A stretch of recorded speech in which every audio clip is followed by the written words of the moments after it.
Milain Zeka ka hedhur një bombë të madhe në skenën e reality show Big Brother VIP Kosova duke zbuluar tensionet e fshehura mes tij dhe Olta Gixharit.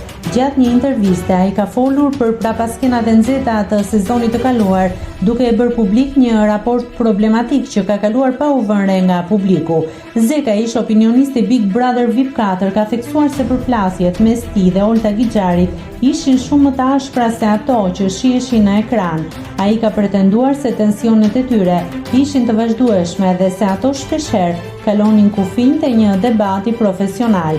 Kam qenë i shokuar nga kërcënimet e saj. Olta tentoi të më ndalonte në Shqipëri, ka thënë Zeka, duke e sugjeruar se situata kishte marrë përmasa alarmante. Këto deklarata hedhin dritë mbi një dinamik të errët që ndodhte pas kamerave.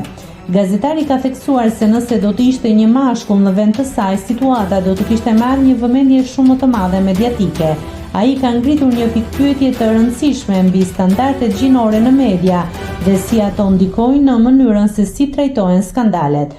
Po të ishte mashkull, do të ishte skandali më i madh në historinë e Bigut, ka thënë ai, duke e theksuar kështu pabarazinë që ekziston në trajtimin e burrave dhe grave në media.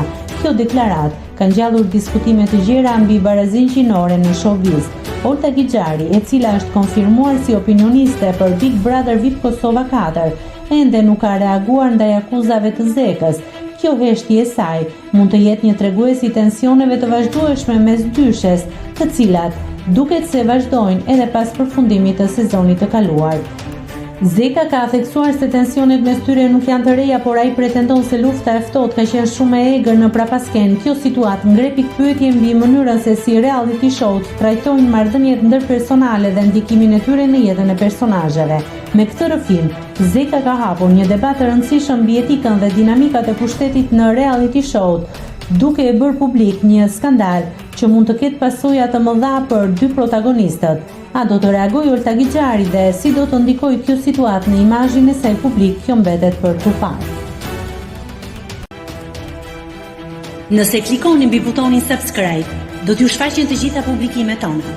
Ju ftoj t'i bëni subscribe kanalit, të pëlqeni videot dhe të lini komentin tuaj.